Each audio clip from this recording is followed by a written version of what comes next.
Welcome to RPG Blokes. Today we're diving into something that adds a splash of colour to your games, quite literally, miniatures.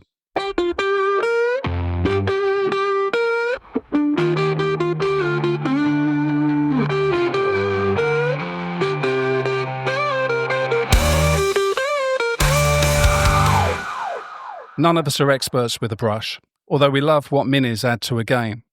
So we've brought in some expertise, someone who can hopefully stop us gluing our fingers together and help us understand what we're meant to be doing with all that unpainted plastic lying around. So, please welcome our very own miniature expert, Little Mark. Hey. Hey. Hello. Hey. Yeah, hello. Good evening, Welcome boys. to RPG Blokes, Mark. Thank you very much. Thanks for having me. Okay. You are now the fifth Beatle. Yeah, he didn't last long, did he, the fifth Beatle? Oh, well. I think he committed suicide at some point, but don't worry. Oh, well, brilliant, Mark. I was on about him leaving the band. So Little Mark is a fine example of what paint fumes and lead can do to your physical growth from the age of 12. Well, you've just triggered at least a million nerds. Yeah. Okay, then, so what I do is going to break this down into three parts, this podcast, this interview of you, Mark, and so we get to know more about you, what you've done in the hobby and what you can tell us about figure painting and talk about your origin story. Tell us how you got into painting, collecting minis, and kind of what started it all off.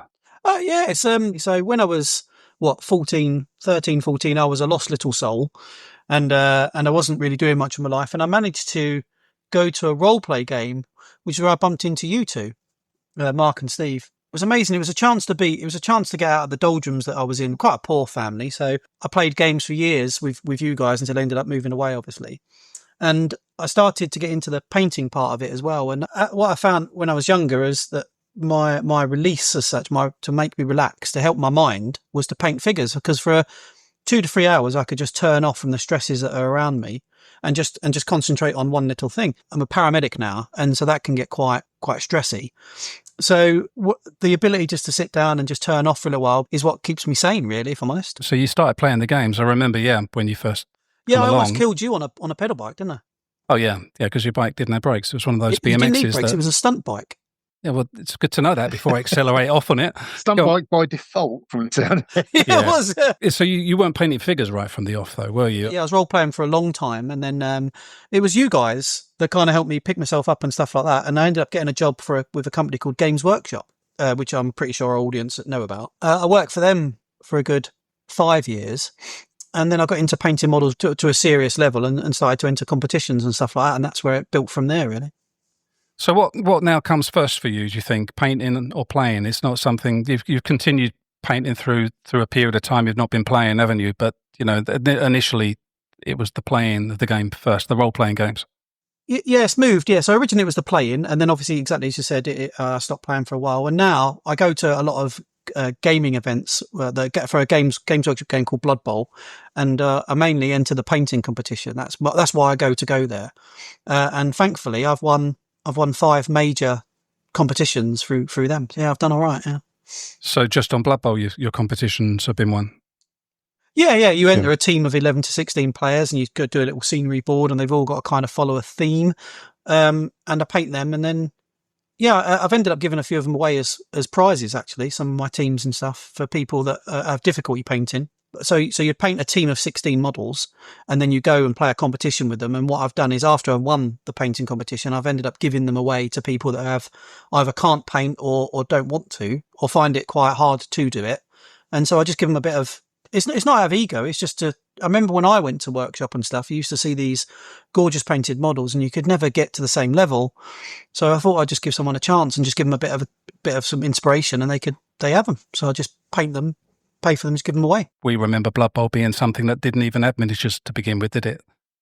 No, it had those little cards, didn't it, on the stands? So you didn't have to paint them or put anything together. So they're kind of like an array of little cards of different sizes, weren't they? Depending on the size of the creature, wasn't it?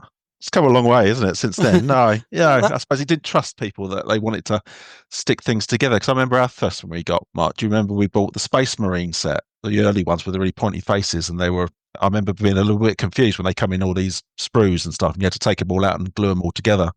I think that was my first confusion with a figure, because we bought other figures, didn't we, that were kind of in packs that were all assembled, but I don't know when they decided to put them into separate parts. And that why was a did they Games put them into separate Workshop parts? thing, wasn't it? Yeah, they made the decision, didn't they, to mass produce in plastic? But when we began figure painting, which I only did when I was a kid, but we got lead figures and we bought them for our characters. They were Ralpatha, I think, down the local high street. Games Workshop wasn't really appealing to us, but then it suddenly began to. And those, I remember, they were the Blood Marines, weren't they? Blood Angels. Blood Angels, yeah. There were loads of them. There's loads, and then Yeah. you got all the plastic. Once you put them together, then you've got to paint them all. So it's kind of, I suppose, what do you prefer? Do you prefer painting single figures or mass paints? So I prefer entering painting competition with single models, but nothing, I must admit, nothing does look better than having an entire painted army on the table that looks quite good. It's quite awe-inspiring, really, when you see them done properly. It's quite frightening, those. You open it up and having to paint the lot of them. That's what puts me off of it. Yeah, and that goes back to my point. So what I was doing was I was painting one or two figures and giving them to people to kind of hopefully inspire them to finish their armies. But you are right. If you took a Space Marine army like you're talking about, you could have close to 40 figures. Yeah, maybe. If you took something like an Imperial Guard army, you'd have close to 120 figures. So, it does go on for a while. Because we're not into the Games Workshop side of things. Our podcast very rarely is going to go into those fields. We're more into figures, miniatures for the sake of playing a role playing game as a represent your character. And none of us paint, but we all love having figures. Barry, you in particular, you do take your miniatures very seriously. Figures are absolutely one of the joys of the hobby. I had a go at painting miniatures. It was what kind of got me here today. I was looking for something to do with my son, and I just took him to a Games Workshop one day, went in there planning to spend £60, something like that. Came out having spent 180. I don't think that's an uncommon experience from talking to other people. The upsell, they have absolutely mastered it. And then we painted them and we played, but we barely played. The time that was joyous with my little boy was the time that we were sitting there painting together. And then we kind of found the club through someone that we met doing that, if that makes sense. In terms of my role-playing games, I absolutely love having a figure to represent my guy. And, I'm lucky enough to know someone who can paint to a very high standard, who is always willing to do so. You're absolutely right as well. There's something awe-inspiring about when you see an entire army painted. Not only is each individual one absolutely incredible, that when you take them as a mass, there's something very awe-inspiring about it. As objects, I love them. I just kind of also know that I don't think that I would ever be able to paint one that I was ever truly happy with. I like having them, but I have no problem passing over the work to someone else. But we print them now. 3D print is a big thing in our society, so you get exactly what you want. But I'm just as happy to play a game and put the miniatures on the table unpainted. I look at them more from just their practical use than I don't get overly stimulated by the way they're painted. They're just poker chips to you, aren't they? So they are a bit. I must say, they're just it's a little chips. bit. They a bit disrespectful. They signify something, and that is it. Yeah, that's the thing. And Paint Monkey as well. He really puts a lot of work and effort in. So he done the Death May Die box set. It was Kickstarter, and it's got it's a Cthulhu Kickstarter. It's got about 50 figures in it. With you. Yeah, brilliant. Good. I mean, he done how many hours he spent painting this. All of the miniatures in it. It's a work of art. The value of it must be, well, it used to be quite good, but it fell out the back of my car as I was driving over to the society once, and the car behind me, the car behind me drove over the entire box. Like everything just went up in the air. I got out of the car, realised my boot wasn't closed properly. Got out quickly, parked to the side, went to pick it up, and the car just hit the box, just the whole lot. On top of Shooter's Hill, me and my son stopped the traffic for 10 minutes. People were getting out of their cars, helping me pick up all of the figures, and I managed to. I felt very bad about it, and Paint Monkey wasn't particularly happy, but he did fix a lot of things, and the amount of work that goes into it. So yeah, Mark. So when you're talking about painting one figure, for that's a fair bit of work, but painting an army is another matter. We don't want to frighten people off. You can paint a figure to a relatively good standard within a few hours, really, if you use the correct techniques. But you must remember, there will be people in this world that are just born ultimately good at it, and you'll never get to that level. It's not a challenge that way. It's your own.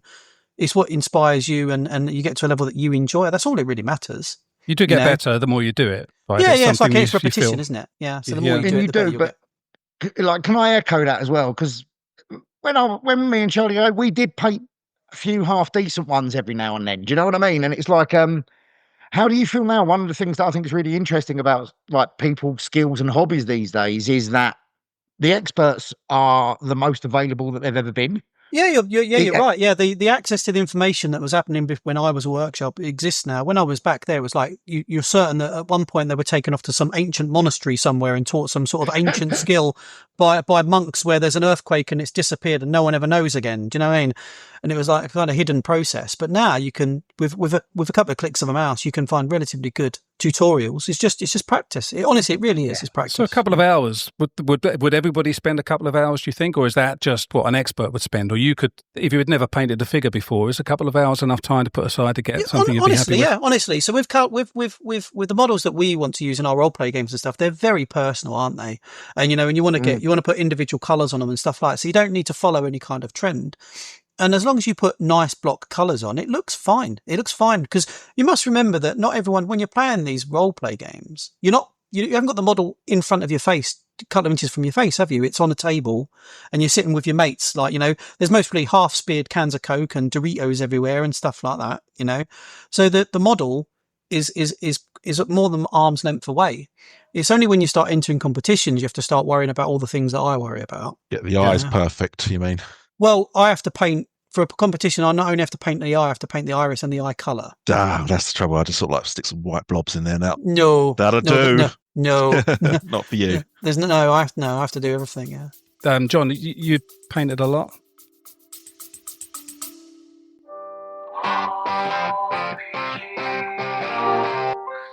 Check out RPG Blokes Plus. It's our premium service where we give you the opportunity to help pay our bills. And we'll guarantee you an episode every week, exclusive live plays and interviews. And that's got to be worth £3 of anyone's money. RPG Blokes Plus. Regular episodes for a regular you. Not in the slightest. I'm very intimidated by any artistic expression. My stickmen are wonky. I think I might be partially colourblind. I keep trying to buy the Mrs. Purple flowers, and I've turned up with dark pink, funny coloured blues. I'd love to see a figure that you painted there. Yes. You got to do it. And he'll do it and he'll come back and it'll be like the Mona Lisa. It'll be like the perfect model ever. Just the wrong colours. It'll be flawless. And he'll have no nose. Yeah. That's right. You can always file the nose off. You can modify so they look like your characters. So, Stephen, what level of painting have you done? Is there anything you've done? Level? Oh, yeah, gosh, level, I suppose, low. or amount, I suppose. How many figures have you painted in your life? Oh, quite a few. When we first started playing, when we was quite young, we gave it a good crack, didn't we? So we used to sit at the kitchen table and get our lead figures out and just splash some paint. They were awful. But then I guess I have bought games like Blood Bowl, and I've recently, I suppose, and painted again. That's the first time I've been painting years. That was quite intimidating. What team? The starter box. I bought a couple of teams as well, but I got the ones in the starter box. I had a bit of disaster with one in the starter box because the star player for one of the teams, I glued his head on backwards. Griff Football World. And I didn't realise it until later. It looked fine. It was just on backwards. I painted it all, and I thought, it just doesn't look right. You're not going to win a golden demon with that, then, are you? Yeah, I suppose I've done it steadily. I think over my role playing game career, nothing too intense. Just now and again, I dabbled. So moving on to just giving people some advice on starting out. So imagine if one of our listeners has just joined a group and seen other people with their minis for their characters and wants to do the same for themselves. Just maybe tell us how he would go about doing it from, to come in the next session, maybe a week's time. He wants to come in with his figure painted out. How would he go about that? It's like being a builder. You're as good as your tools. If I had to pick anything you need to buy a decent thing of, it'd be a brush. Just one? Truth be told, yeah. I mean, the brand I like to use is called Winsor Newton. They do brushes between size 0 to size 4. And I paint 90% of my models with a size 2 brush. because it's the tip of the brush that's the important bit. As long as you look after your brush, I mean, I've had the same brushes for years. Never get paint above the bristles of the brush. Never go to what's called the femel, which is the metal bit, because if the paint goes underneath the femel, when paint dries, it expands, and your paintbrush goes from nice and pointy to being like a star. Yeah. So only ever put paint halfway up those bristles, basically, which means it takes a little bit longer to paint them, but it's what you want. The next thing is some decent paints. Now, paints are very individual. Games Workshop does a whole raft of paints, which are good. There's other companies that do them, AK and stuff like that. Find the colours that work for you, and go down that route. There's no loyalty there, And what about lighting? And we're a podcast that's appealing to the older player, the older new player. And a lot of us have got our eyesights going a little bit, and maybe, I don't know, not quite a bit shaking. We're not that old, but you know what I mean? There are tools that you could use, haven't they, to make it easier for yourself to see what you're doing and things like that. I would recommend a daylight lamp. If you paint a colour to normal lights in your house, everything will turn out a little bit yellow. And in your house, under your normal lighting, it will look good. The moment you take it outside into the sunshine or to anywhere with some decent lights, it will all look off. So buying a decent daylight light is very good, but they are quite expensive. And then I have a pair of goggles. The game changers there. I got some of those. Yeah. Because I can't see shit. And they've got a light on the front, like a minus lamp. Honestly, I could not paint any figures without that. Why don't you use them for DMing? Because I've seen you struggle a bit there too. Well, they look a bit stupid. To be fair, but you look like a mad scientist. You do look like a mad scientist. Yeah, you do. So, but you are right; they are game changing. So it's number one would be a decent paintbrush or a decent paintbrush set. Leading on from that would be a decent daylight light. From there, decent set of magnification, and then the paints as you choose. So it's a one-off investment, really, as far as somebody that's just painting figures for a character. So with the stuff they get and the paint and the paintbrushes, apart from them purchasing the minis when they need them, that initial investment appears to be about it. I always thought the paintbrushes sort of had a lifespan, and you might get 3 weeks out of one or something like that. I'm surprised to know that they last so long. Yeah, well, if you look after them. So I take it to the nth degree, don't I? So you get quite attached to them. I have a paintbrush, a Winsor Newton size 0 paintbrush that I only use for eyes, because I'm adamant that it is better than any other brush I've ever used painting eyes. Now, I'm sane enough to realise that's not the case, but I'm telling you, all the eyes I've painted on all the models I've given you were painted by that size 0 brush. So what happens if you get the eyes wrong? You just start again, right? And then if you get them wrong again, this is what happened when I was painting. I remember now. The eyes, it took me about 10 times. By the time they'd finished, the layers of paint made it look like it had the Innsmouth look. It was his eyes were bulging, and I didn't. Bulging. Yeah, you got to get it right first time if you're a pro, right? You have. But you use really thin paints when you get to competition level. Your paints are almost like water, because you need to make the graduation so subtle so it looks like an actual piece of cloth, or it actually looks like flames. It's got to be so gentle. When it comes to eyes and stuff, there are a few techniques you can do it. Yeah, you've got to be careful. It's a tricky thing, but... So as an RPG, you're not going to be painting miniatures sort of week in, week out like you are. But I could see how someone could get obsessed with the painting side of it as well. But listening to you, it's... Okay, I know you mentioned the daylight light, but it sounds like a relatively inexpensive hobby, especially now there's so many miniatures manufacturers and 3D printing and stuff like that on the market. Is that right? Yeah, true. Yeah. Whether you love or loathe Games Workshop, they're expensive because they are good. Yeah, they are good models, and they are well done. But you're bang on. You can go onto Etsy and just get some 3D printed ones. Yeah. And in fact, Games Workshop models only cater for Games Workshop games.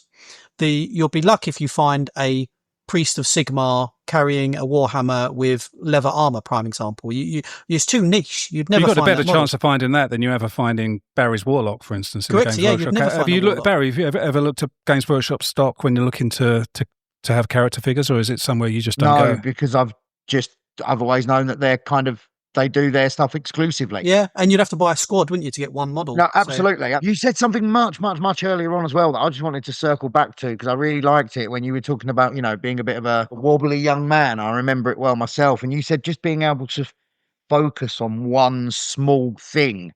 I mean, is that a big part of the appeal for painting to you? Is it almost zen? Yeah, exactly that. So when I'm in competitions and stuff, I can wake up at 8 o'clock in the morning, start painting, and the next thing I know, it's 9 o'clock at night. It goes by. Yeah, and it's not even the only thing I'd get up to go to the loo or something. I mean, I've spent hundreds of hours on models. Yeah, I think the appeal's obvious, isn't it? It really is. I envy people that can have that experience while painting, because I don't have that experience doing anything. I'm always thinking about the next thing I have to do. I find it very difficult to settle, even to do a Lego kit or something. I speak to other people that have that same sense, that painting allows them to focus and relax and chill, and it's almost like a meditation. If I ever do painting, that's what I want to experience. I mean, yeah, and I can really relate to it. I've had loads of hobbies that have kind of been like that. I went through a phase soldering electronics kits. Like, you can buy these kits, you know, build an FM radio, and like, it's just me and this problem in front of me. That's all it is. There's nothing else in the world, just me and this one thing that I'm doing right now. Yeah, maybe by the end of this, we'll all be going on Amazon and looking for our daylight lights and goggles, and yeah, it's definitely got me thinking. Why don't we all have a go at painting our alter egos? Okay. I can't believe I'm saying this out loud, because I realise I've just given myself another job. But why don't we all just look for a miniature that is nearest to our character that we can find, and have a punt? Okay, I'll take the challenge. No getting coaching. Yeah, no getting paint monkey. Well, I for one am accepting the challenge. I am going to paint Silas. Yeah, I'm going to paint Wayland as well, I think. Somewhere, yeah, we'll identify them. Maybe getting 3D printed, couldn't we, somewhere? If you go into Etsy and just type in fantasy model, and then type in the kind of description, you get quite close, you know. Yeah, well, we can maybe get one of them over to you, Mark, and you can join the competition. And I didn't say it was a competition. Oh, okay. Barry, come on, I know you well enough. We implied it was. No, I didn't imply it was a competition. I said it was a challenge. That is not the same thing. I'll tell you what, we'll do it like the Princess Bride. I'll do it left-handed. You'll have to video yourself doing that. Or do it with your feet. No. I think what we do is we judge the competition. We need somebody to do that for us, perhaps. But on our wrap party during our season 2 debrief at the end of the year, perhaps we can bring that into the season 2 debrief episode. And you are absolutely sold on it being a competition. I just need to change my mindset, because that's a completely different proposition for me. But yeah, all right. All right. Yes. So Mark, yeah, as far as starting off is concerned, and people can YouTube this shit to get more details, I suppose, and a few tuitions. You don't have a YouTube channel or anything that people can look at you telling them. But are there any techniques that you would immediately say, yeah, get that one, do this? You know, I don't know what even they might be called, but if you can kind of let people know to look out for this technique or that technique. The best way to start, there's something called slap chat, believe it or not. It's a really easy way to do it. What you do is you get your model, you undercoat it black, and you get what's called a dry brush. You get a paintbrush full of paint, and you take most of it off. So as you brush it over the model, it only leaves like tiny little dots. You do that all over the model, and then you use the ink color you want to do, and what you'll find is it will naturally automatically make shading for you. Yeah, because the paint only goes on the raised part, not on the recess. So as you put a red ink on it, it'll be darker in the recess and lighter on the top. And that's the easiest way to do it. Quick as that. That sounds very quick. Barry's making notes now. Yeah. Of course I am. You've made it a competition. Yeah. How foolish of me when people decided to make it a competition, to pay attention in effort to win the competition. So that'd be a quick way of painting the figure, but what would you recommend the dry brushing technique anyway, would you, for people to look up? Because that's something I remember doing. Yeah, dry brushing is a very effective way of painting models. It has a really good basic effect. And like I said, when you're looking at your models from 2 meters away from playing on a tabletop, it'll look brilliant. It'll look really, really good. Yeah. And what would you recommend not to do? What would be your tips to avoid? Always thin the paint. Never use the paint straight out of the pot. I knew it. Yeah. Sorry. Why did you say that, Barry? Some things get repeated a billion times because they absolutely foundational, and this is one of those things, is my understanding. Everyone's it's almost a catchphrase of painters, right? Yeah, bang on, yeah. Because what you do is if you use the paint straight out of the pot, it's so thick you'll have brush marks. Okay, but most people would think, if anything, they don't want you watering down the paints because that means you get more value out of the pot. So I always think that using them as they are is probably how it was intended. But no, not at all. No, not in any way. You want your paint effectively the consistency of milk. That's how you want it. That's the kind of level you want. A starting painter would want that. Do you think? Yeah. The best ratio is for each brush of paint, add 2 brushes of water. That sounds a bit too runny for me. I just think it would go everywhere. I mean, you don't want it like runny water, but you want it to be. So basically, when you run your brush through the paint on your palette, where you've stored your paint, you want it to leave the fold, if that makes sense. So as you run your paintbrush through it, you want to leave the mark in the paint. And so then, don't use paint as it is out the pot. What other tips, particularly things not to do at this point? Yeah, the next thing is don't overload your brush. So like I said, if you get that paint above where the bristles are into the thimble, you'll ruin your brush. You could spend, some of these brushes, Mark, are like 30 quid a piece, So looking after your brush is a very important thing to do. Would you recommend somebody spends £30 on their first brush, though? No chance, no. Go and get yourself something nice and simple. Synthetic brushes will be the best thing to start with. Don't get the stable ones, the white expensive ones. Yeah, the last one is let your paint dry. I know that sounds really stupid, but when you're getting into it and you paint an area, like let's say you did a cloak and the back of the cloak touches the trousers, you'll start painting the trousers and the red paint will run into the brown paint and you'll never get it off. Yeah, so give your painting a chance to dry. How long does it take to dry? How long would you give it? Minutes. It doesn't take long at all. Okay. What you normally do, because I'm is impatient, I wouldn't be able to wait very long. I just want to. What you do is you paint areas that are not near each other. So you'd paint like the sword and then paint the boots while the sword's drying, kind of thing. That's the way to do it. Okay, so you don't have to put it down and move away. That's how you. That's how you put in the hours. Yeah. What was your first figure you painted? Was a Blood Bowl figure called Count von Drake. He was a star player. He was a little cartoon vampire player. Unfortunately, I haven't got my original model, but it was bad. Okay, you're not too tempted to buy the figure again now and repaint it. It's funny you mention that. That's exactly what I did. Yeah. I managed to find one and did it, and it came out all right. But my original one was bad. It was really bad. I remember painting everything with a fine detail brush. I've just learned something about the paints. I didn't realise they'd be water soluble. Most of them are. Be careful. Some of them are oil based. Bizarrely, weirdly, another thing to talk about, all paint tastes different, just to let you know. Is that years of testing have led you to believe that? Love it. What does Goblin Green taste like? No, the best one, the best tasting paint I know of is called Calabrac Green, but there you go. Different colours, different tastes. Yeah. Because what you do is, it sounds horrible, but what you do is you clean your brush in your water and you run it across your tongue to get the point back. And so you clean your brush in your water and clean it on your tongue and then off you go. It sounds horrible, and it is, but yeah. On a probably more advanced technique, is that a way of, say, weathering the look of something? Yeah. Instead of having a shiny cloak because of the paint, is it just that dry brushing thing that might give it a more textured appearance? Good question. So let's say you painted your cloak red, shall we say, and you wanted to make it look weathered at the bottom. What you do is that you figure what colour you're going to paint your base that your model is going to stand on, and you add a little bit of that colour to the red paint. Yeah, which will make a kind of hybrid colour, and that's what you dry brush at the bottom of the cloak. And the closer it gets to the bottom of the cloak, the more of the colour you add. So it'll go from being slightly off brown to being a muddy brown to being very muddy brown to being dark brown, and that's how you pull it off. Yeah. Okay. So, and what about textures? How can you make it look more like a material than? Sure. Yeah. So when you're highlighting material, you always highlight downwards, and when you're highlighting paper, you always highlight left to right. So when you paint your cloak, you'd put a dark red into the recesses, so the folds, and you'd put a light red on the top part. When painting cloth, any sort of cloth, always turn the model so you're painting towards yourself. So you're doing upwards or downwards. Never go left to right. Okay.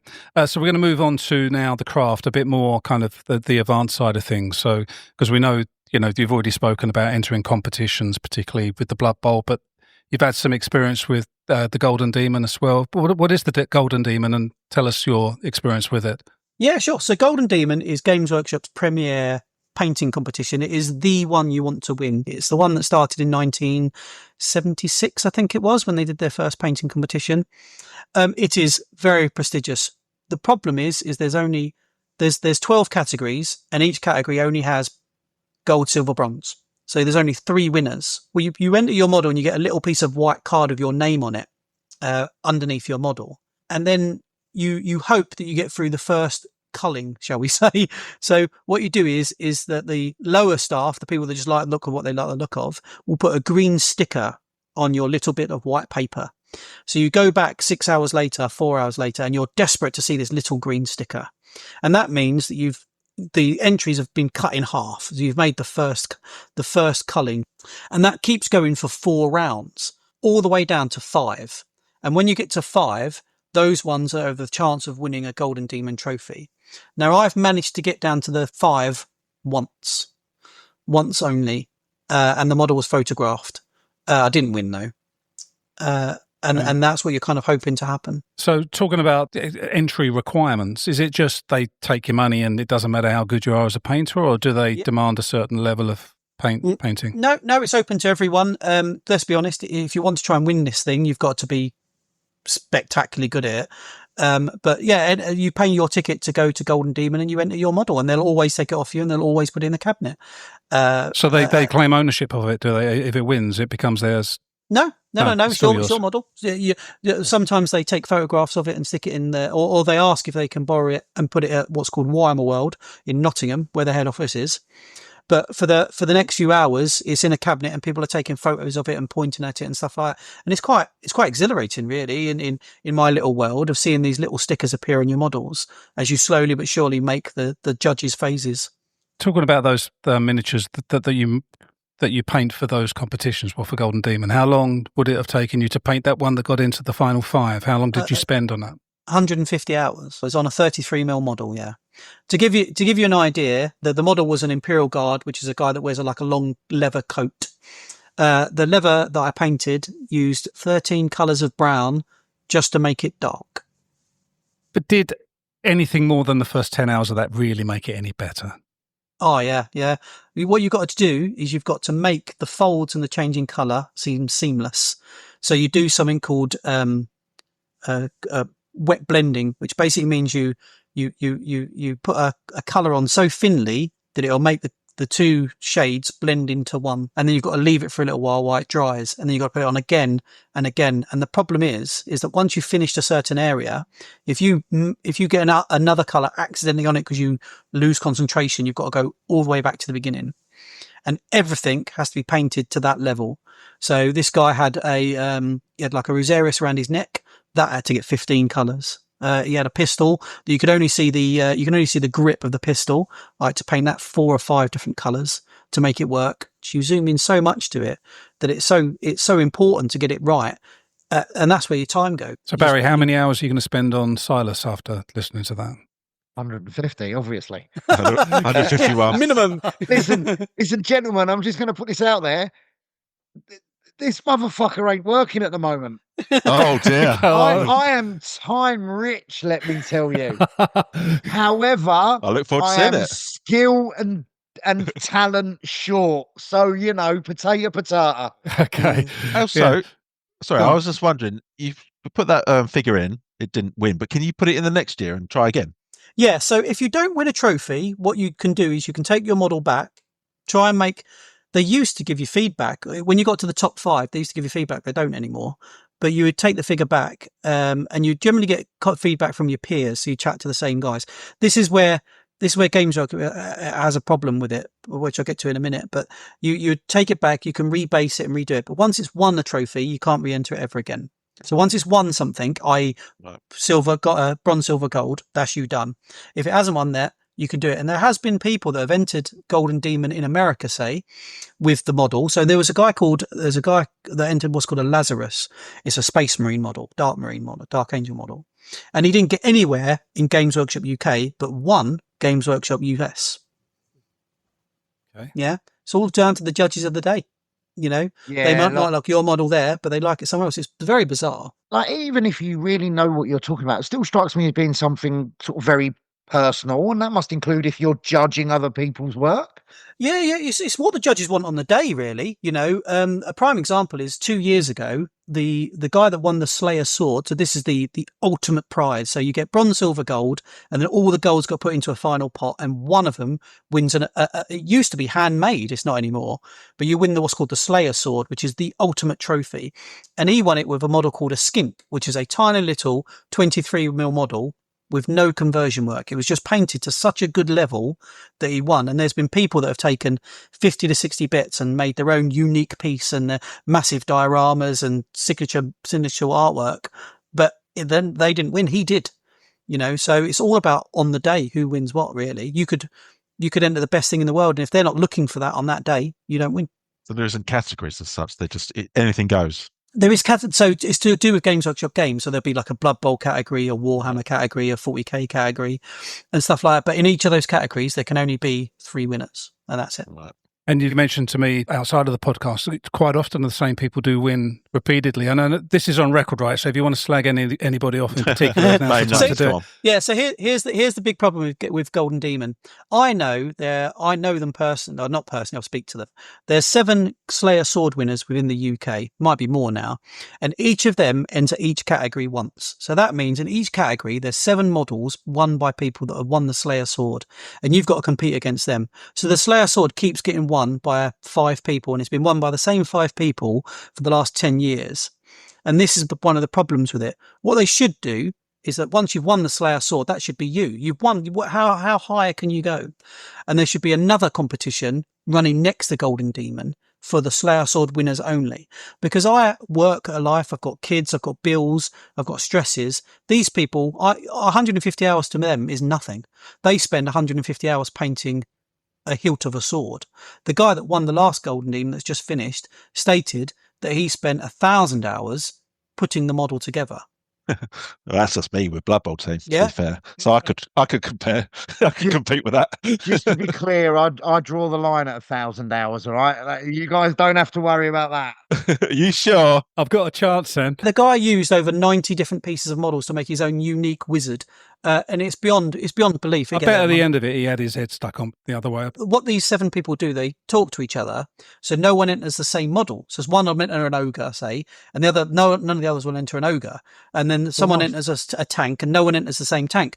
So they're increasing their chances of winning, and it can get a little bit elitist, especially because when you go into Games Workshop, when you go to Warhammer World, they've got this big plaque on the wall, and it shows all the winners.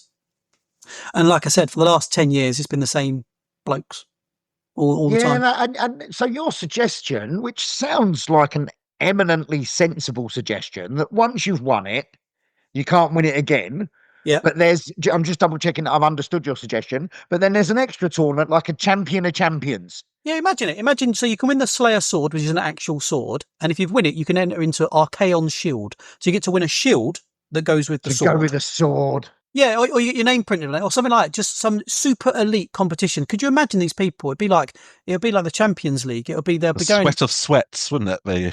Also, what might happen is that if you put them all into the same competition, they might end up spending like 10,000 hours on each figure, and that's them gone, isn't it? Really, Well, I find the first death at painting. Yeah. just seeing like a skeleton with a paintbrush like that. The raffle tickets instead of names on the models.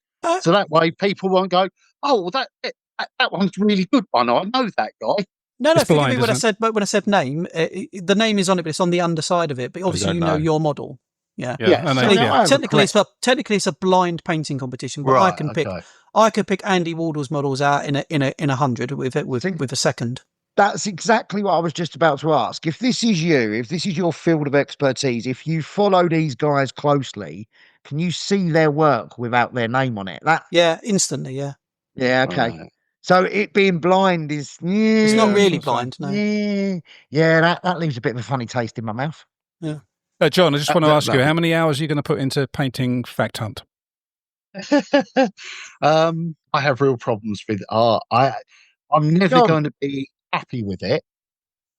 So there's questions. How can you? Am I better off getting like half a dozen of the same model until I get one that doesn't actually look like I've vomited it up? No chance, Or, John. or No, can you actually clean the damn thing? you can. There are chemicals you can use to take paint off metal models. It's quite easy. Terps is just the easiest one. But don't do it, John. Do your be model to the proud level of you're it. happy with, and be happy with it.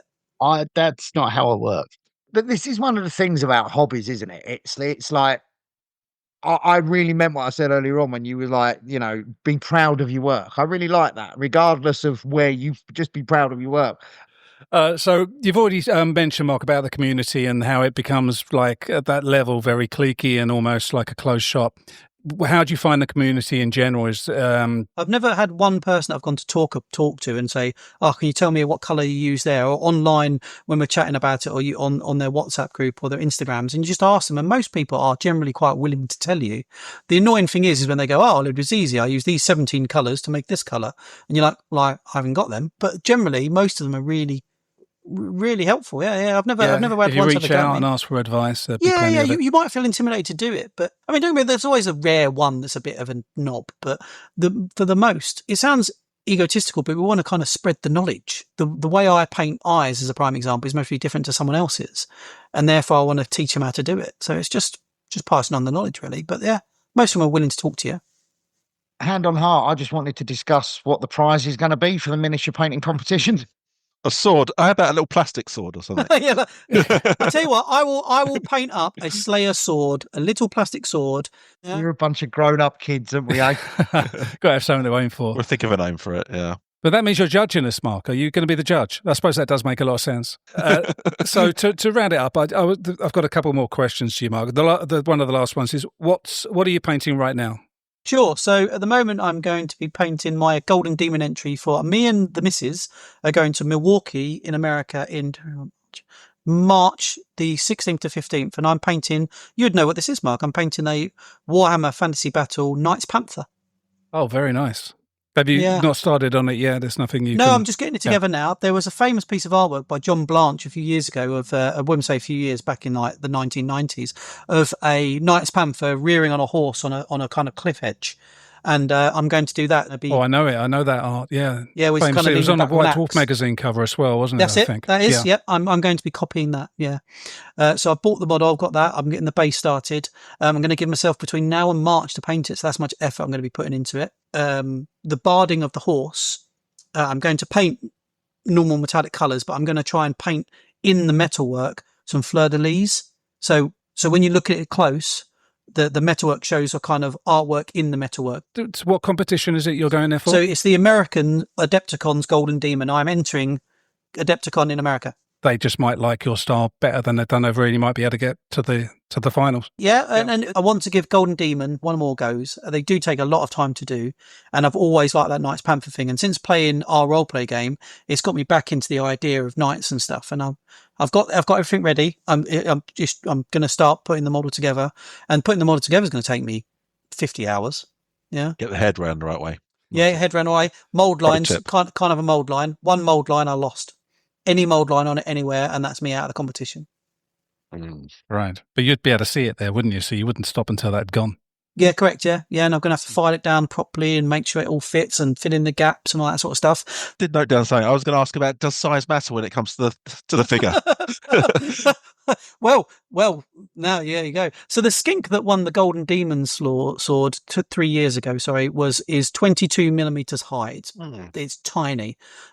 Paradoxically, the one that won it the next time was a giant, so it's about 9 inches tall. So no is the honest answer. It just has to be done well. See, a lot of people do this while I go on a rant. A lot of people buy these models, these character models, and they say, I'll paint it later when I get better. Don't do that. Find the model you like painting and paint it, and you'll get better for the next model you like. Never fall into the trap of, I'm only going to paint these basic figures until I get good. None of that. Find the model you like and just paint it, and then you'll get better for the next one. Whenever you're passionate about something, you're willing to put the effort in, and I'm looking forward to doing this model. And I'll take some photos of it, and you can see it as I go along. I would like to put some photos up on our Discord channel or maybe our social channels of some of your work, particularly the one that you said got to the last 5 in the Golden Demon. It'd be great to see that one. You got some professional photos of that at the time, did you? Yeah. And of this as well, which by the time this podcast goes live, there might be a stage of that you might be able to show. Yeah, brilliant. I can do that. Yeah. So I wanted to round it off by asking you what is your golden rule? Yeah, golden rule is to when you start to paint, get yourself in the zone as such. So for me, I listen to podcasts. So I put a podcast on, and then off I go. And distractions are the killer. So let's say you're painting your cloak, back to the cloak idea, and you've got constant distractions. You'll never get it right. So get yourself some free time to sit down and do it and put as much effort in as you can in the time frame you've got. And if the time frame you've got is 2 hours, do it in 2 hours. These are things that we're really proud of. So give yourself the opportunity to do it with no distractions, I say would be my golden rule. Okay, so that's it for this episode. Huge thanks to Little Mark for joining us today. And I don't think this will be the last time you hear from him. And remember, as Mark says, you don't need to be a master painter to enjoy miniatures, but just get started. And hopefully this episode has given you some sense of a head start, and you can appreciate what goes into this side of the hobby. Yeah, so that's it, guys. Well done. I mean, we don't have to hang up straight away, but that's the end of the podcast. All right, can we use our usual language now? John, are you going to run a game now? He is a dedicated man, isn't he? Legend.